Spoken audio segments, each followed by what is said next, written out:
Մեկնություն երկերկոցիմ, գլուխ երկրորդ։ Փեսան ասում է իր անձի և հարսի մասին։ Փեսան ավելի է բացահայտում իր գեղեցկությունը, որ հարսի հոգու աչքով աղոտ էր տեսնվել, պատմեց անտեսանելին և անպատմելին։ Ես ծաղիկ դաշտերի, Շուշան հովիտների, երկրորդ գլուխ առաջին համար։ Ինչ զարմանալի բան, ինչպես որ Տիրոջ տնօրինյալ մարմնով անտեսանելին մեզ տեսանելի դարձրեց, նույնպես ջանում է ցույց տալ այն բարեզարդությունը, որ հագավ երկիրը Քրիստոսին ընդունելով։ Եվ ինչպես ծաղիկներով, նաև հովիտների շուշանով պսակված երկրի տեսքը զվարճացնում է տեսնողի աչքը, այնպես էլ նրանք, ովքեր տարածում են իրենց հոգիները իբրև դաշտեր իմ բնակության համար, և իբրև հովիտներ հորդում են ինձ նով և փթթում շուրջս, տեսնողներին պարգևելով անպատմելի ցնծություն։ Եվ ոչ միայն այս, այլև որպես Շուշանը փշերի մեջ, այնպես մերձավորն իմ դուստրերի մեջ, երկրորդ գլուխ երկրորդ համար։ Այսինքն ոչ միայն ես Փեսաս գեղեցիկ եմ ծաղիկների պես, այլև ինձ մերձ եղող հարսը, որ դուստրերի մեջ այնպես է վայել չանում, ինչպես Շուշանը փշերի մեջ։ Դուստրեր անվանում է սատանային հարսնացողներին, այսինքն մեղավորներին։ Փշերը մեկնության կարիք չունեն, հիշելով ավետարանի փշերի և որոմի առակը, որ Տերը չհրամայեց հանել ցորենի միջից մինչև հունձքի ժամանակը, այսինքն աշխարհի վերջը։ Իսկ երկերկոցը կարևոր և վայելուչ համարեց նաև արդարների գտնվելը մեղավորների մեջ, չթողեց, որ առավել պայծառ երևա արդարների վարքը, որպեսզի անարդարների միջից ընտրի պատվականին։ Եվ երկրորդ, թերևս փշերը Շուշանի փոխվեն, տեսնելով նրանց սպիտանի լինելը, հարսն ասում է Փեսային. ինչպես խնձորն անտառի փայտերի մեջ, այնպես եղբորորդին իմ դուստրերի մեջ, երկրորդ գլուխ երրորդ համար։ Տես, որ աստիճան առ աստիճան հավելում է Փեսայի գովեստը։ Այն, ինչ առաջ Շուշան և ծաղիկ անվանեց, այժմ խնձոր։ Քանզի ծաղիկը միայն աչքն է զվարճացնում, իսկ խնձորը տեսքով աչքը, հոտով քիմքը և ապա կերակուրի զորություն ունի։ Եւ այն, ինչ որ այնտեղ փուշ ասաց, այստեղ անտառ, որ մարդիկ անտառացել են մեղքերով, ինչպես ասում է, թե ապականեց նրան անտառի խոզը։ Գիրք Սաղմոսաց 79-րդ գլուխ 14-րդ համար։ Եվ դուստրեր անօրեն հայրերի որդիներին է ասում. նրա հովանու ներքո փափագեցի նստել և նստեցի, և նրա պտուղը քաղցրացավ կոկորդիս մեջ։ Սա շատ մեկնության կարիք չունի։ Նրանք, որոնք անտառներին և վարսավոր ծառերին էին ձոնում, արդ խնձորն է ծանուցվում, որ կենաց փայտից մեզ տրվեց, փափագով նրա հովանուն ենք ապավինում և անշարժ հավատով նստում նրա շուրջը։ Նստելը թյուր վարդապետությունների մեջ համառողներին է ասում։ Եվ պտուղը նրա քաղցրացավ կոկորդիս մեջ, դրանով թե կենարար խորհուրդը և թե կենաց փայտի պտուղը պետք է հասկանաս, և թե աստվածային բերանից մեզ տրված խոսքը։ Երկուսն էլ հասկացվում են, ըստ մարգարեի, թե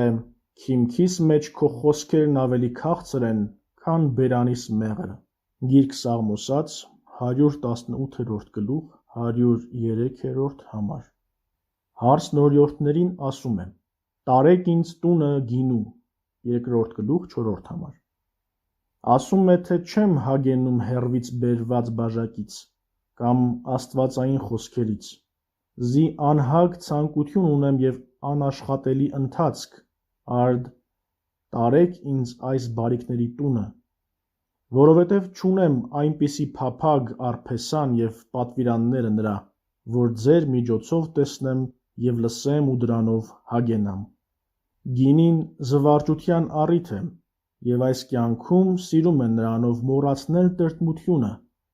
այս պատճառով գինի է կոչում Աստծո պարգևների շնորհը։ Կարգեցեք ինձ վրա սեր, շատ մի հետամտիր խոսքերի հարմարմանը, Հավանիր միայն այն պատճառը, որ առաջ ասացի։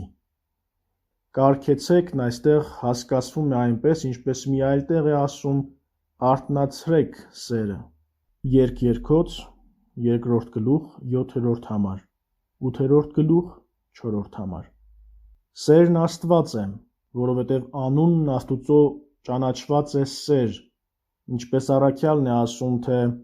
Աստված սեր է և ով ապրում է սիրո մեջ, Աստուծո մեջ է բնակվում և Աստված նրա մեջ է։ Հովհաննես առաքյալի առաջին ընդհանրական թուղթ 4-րդ գլուխ 8-րդ համար։ Արդ Փեսայի սիրով ջերմացած հարցն աղաչում է Փեսայի բարեկամներին պատգամներ չհղել հեռվից, ինչպես առաջ անում էին մարգարեները, այլ առաքելաբար բերել Քրիստոսի տունը, որը գինի կոչեց։ Որովհետև երեսի տեսությամբ սերն առավել է բորբոքվում երկու սիրեցյալների միջև, այս է կարգեցեք ինձ վրա սեր, և հաստատեցեք ինձ յուղերով, 2-րդ գլուխ 5-րդ համար։ Յուղը ողորմությունն է։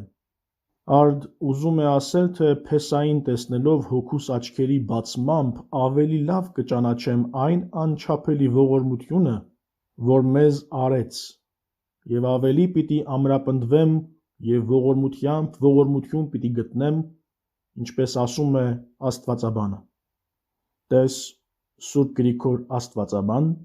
հաղագս հարվածո կրկտին, Մաշտոցյան Մատենադարան, ձեռագիր 1500, թերթ 748b մինչև 752a։ Գիտեցեք վրաս խնձոր։ Խնձորը բարի գործերի գեղեցկությունն է, ինչպես որ խնձորն իր տեսքով և հոտով ախորժելի է նաև ճաշակելուց առաջ, նույն ձևով առաքինության տարբեր տեսակները զվարթացնում են տեսնողներին, որովհետև խանդակաթ եմ սիրով։ Անչափելի է այն սերը, որ բռնկվեց Քրիստոսի գալստյամբ սրբերի մեջ, որոնք անհագ մնացին այն սիրո համը ճաշակելով, որովհետև չբավականացան պես-պես նեղություններով, որ կրեցին կամ սատանայից, կամ մարդկանցից, այլև իրենց կողմից ևս ավելացրին անթիվ նեղություններ, նմանվելով Դավիթ մարգարեին, որ ասաց այլոց նեղությունների մասին, թե շուրջս մահվան երկունքը շրջեց և դժոխքի վշտերը գտան ինձ։ Գիրք Սաղմոսաց 17-րդ գլուխ 5-րդ համար։ Եվ ավելացրեց նաև իր անձի նեղությունը, ինչպես ասում է, թե նեղություն և անձկություն գտա։ Գիրք Սաղմոսաց 114-րդ գլուխ 5-րդ համար։ Ինչպես Սուրբ Լուսավորիչը, տես Սուրբ Գրիգորի վարդապետությունը, Ագաթանգեղոս, էջ 339, պարագրաֆ 654, ձ. է. Եվ Մեծն Պողոսը, և նրանց նման մյուս սրբերը, որ հանուն Քրիստոսի կրած նեղությունները պարգևներ էին համարում, խնձորի օրինակի պես։ Տես Պողոս առաքյալի թուղթը Եփեսացիներին, 3-րդ գլուխ 13-րդ համար։ Ինչպես որ Տրթատն էր ասում Սուրբ Գրիգորին, թե այդ է ուրախությունը, և նա ասում է այո, այս է ուրախությունը։ Տես Ագաթանգեղոս պատմություն, էջ 63 և 105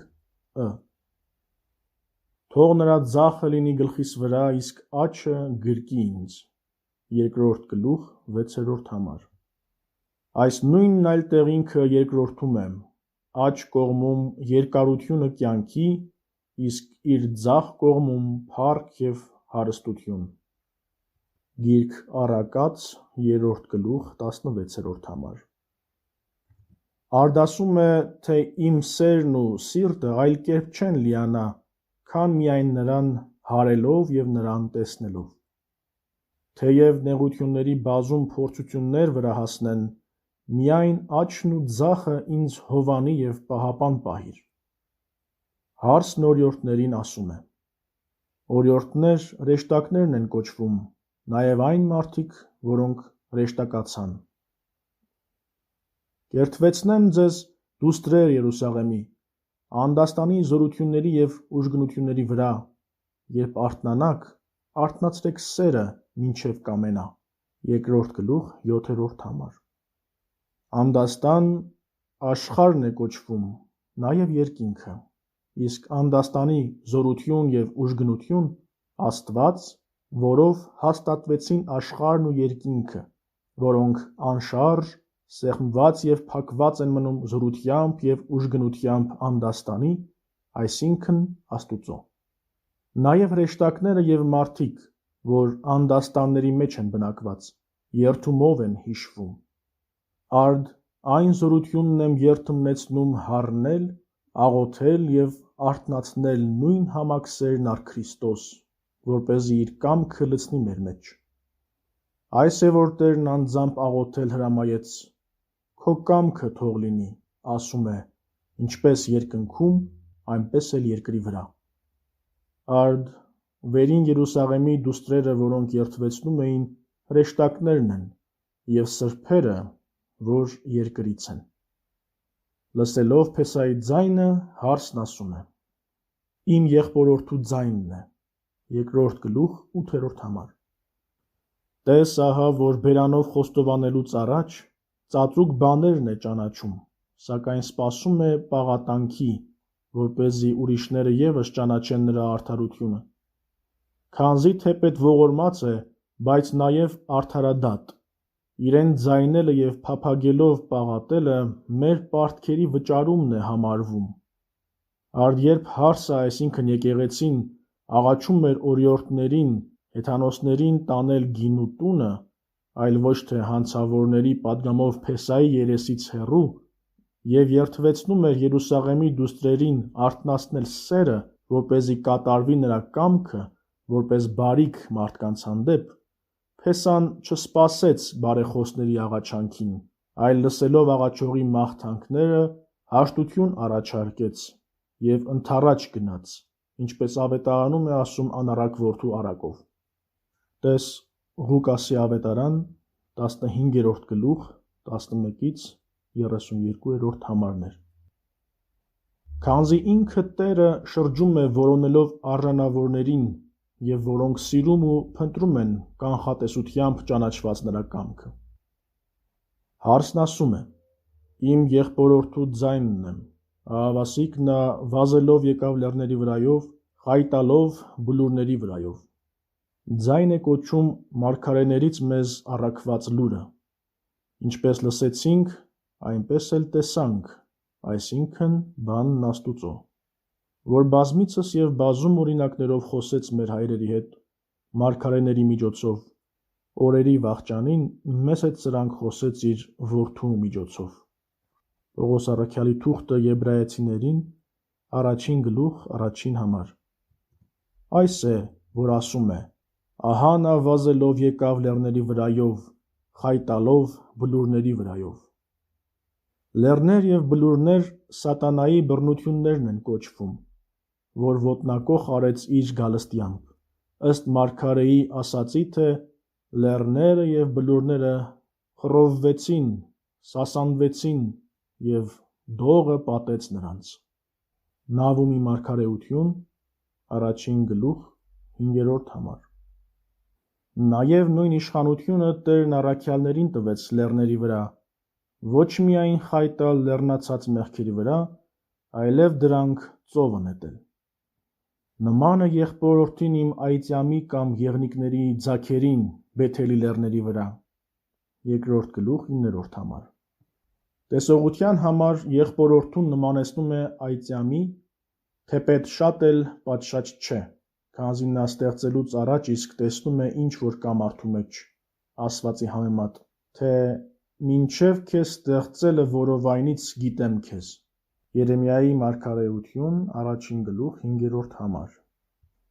Սակայն որովհետև անասունների մեջ այծյամից լավ տեսնող չկա,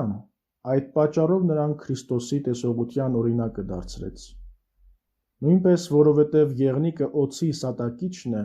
ինչպես Տերն աներևույթ օձի Բեթելի լեռների վրա։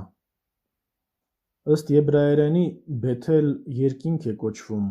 ուր և հանում է օձից փրկվածներին։ Հարսն օրիորդներին նշան է տալիս Փեսայից։ Ահավասիկ կանգնած են նա մեր որմի հետևում։ Որմը կույսից առած մարմինն է, պատուհանին հառած մարգարեների համար է։ Նայելով վանդակապատերին նկատի ունի օրենքները, այսինքն, թե աստվածության լույսը նախ նրանցով մեր մեջ նշուլվեց, ապա կույսից մարմին առնելով։ Պատասխանեց ինձ եղբորորդին իմ և ասաց. «Արի, եկ, մերձավոր իմ, գեղեցիկ իմ, աղավնի իմ»։ 2 գլուխ 10-րդ համար։ Այս այն կոչն է, որ Քրիստոսով եղավ, որ ասաց. «Եկեք ինձ մոտ բոլոր հոգնածներդ» և այլն։ Մատթեոսի ավետարան 11-րդ գլուխ 29-րդ համար։ Եվ գեղեցիկ ավազանի լվացման համար է ասում, աղավնի հոգու զգեցման համար, իմ մերձավոր, որովհետև Քրիստոսին մարմնակից եղանք։ Վասնզի ահավասիկ ձմեռն անցավ, 2 գլուխ 11-րդ համար։ Ձմեռ ասելով կռապաշտությունն է հասկանում, որ տարածված էր երկրի վրա։ Անցավ ևս, այսինքն եղբորորդու գալստյամբ, որ Քրիստոսն է։ Նույնպես անձրևներն անցան և գնալով հեռացան, նշանակում է սատանայի խաբեությունը, որ բարի է ձևանում, մինչդեռ կորստյան անձրև է, ինչպես ջրհեղեղի ժամանակ, որից հալածական գնացին դևերը, այսինքն գնալով հեռացան։ Ծաղիկները երևացին երկրում մեր, էտելու ժամանակը հասավ, 2 գլուխ 12-րդ համար։ Սրանով ցույց է տալիս գարնան գեղեցկությունը, որ Քրիստոսով եղավ ձմռան հալածումով, և ծաղիկ է կոչում առաքինությամբ և աստվածապաշտությամբ զարդարված արդարների բազմությունը։ Էտելու ժամանակը եկավ, այսինքն սրբերի միջից պիղծերին կտրելու և էտելու։ Տատրակի ձայնը լսելի եղավ մեր երկրում, ինչպես որ թռչունները գարնանը երամով թռչում ու տարածվում են երկրով մեկ, նույնպես և երբ հոգևոր գարնան գալստյամբ ցնծում են սրբերը, մանավանդ առաքյալները և մարգարեները և վարդապետները, և նրանք, ովքեր նրանց քարոզությամբ հրեշտակային և հոգևոր երգերով զոր ու գիշեր օրհնում են Աստծուն։ Այս է, տատրակի ձայնը լսելի եղավ մեր երկրում։ Այգիները ծաղկեցին և տվեցին հոտն իրենց։ 2 գլուխ 13-րդ համար։ Այգի հավատացյալներին անվանեց, որոնք ծաղկեցին այլևայլ ու զանազան գույներով, պտուղներով և հոտերով, մեկը մարտիրոսությամբ, մեկը զանազան առաքինություններով, մեկը բարեգործություններով։ Արի,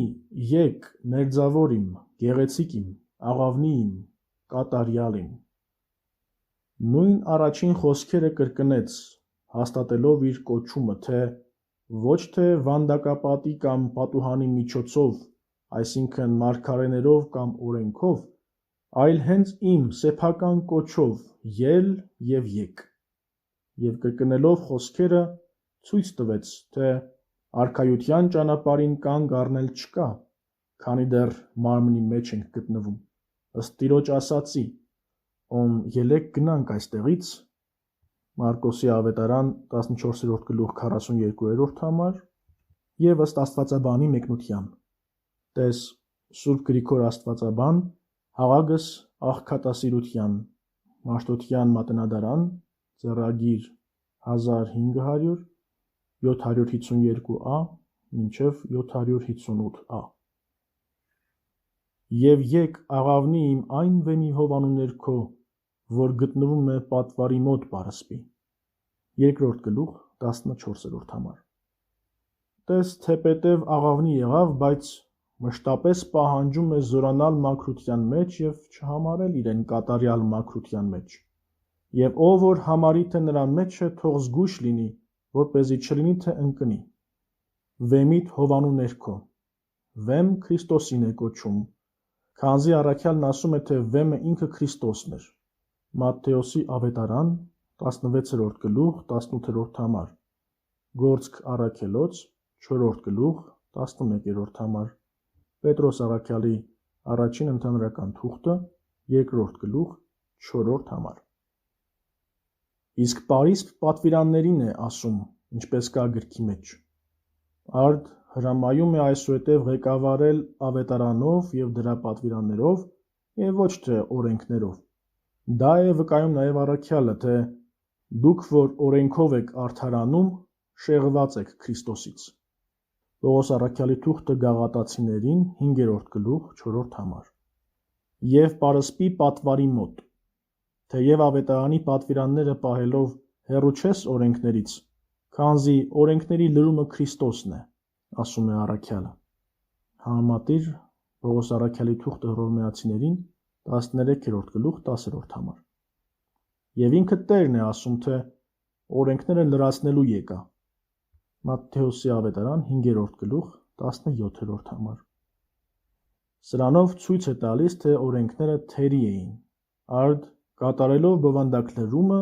կմերձանաս Պարսպին, այսինքն օրենքներին։ Ցույց տուր ինձ դեմքդ և լսելի արա խոսքդ, քանզի ձայնդ քաղցր է և դեմքդ գեղեցիկ։ Երկերքոցը սա Փեսայի խոսքով է ասում,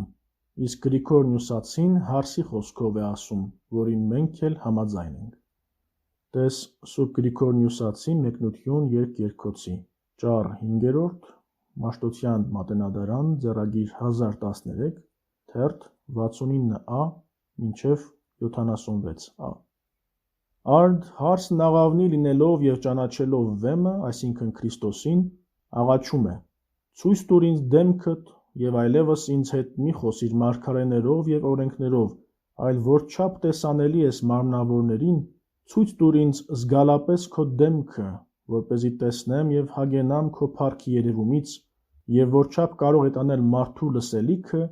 լսեցրու ինձ քո ձայնը, որպեսզի ավետարանական քարոզությանդ հովանու ներքո արածելով օտար հովվի հետևից չգնամ։ Զի եթե պատուհանից, այսինքն մարգարեների հույլի միջից այդքան ախորժելի էր քո ձայնը,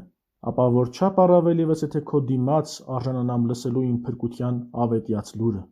Փեսան ասում է օրիորդներին. բռնեցեք մեզ համար աղվեսներին, այգիների փոքրիկ ապականիչներին, որպեսզի այգիները մեր ծաղկեն։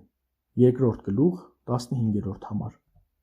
Այս հրեշտակներին է ասում, որի սպասավորություն մարդու առաքված անհրաժեշտ հոգիներ են, և դարձյալ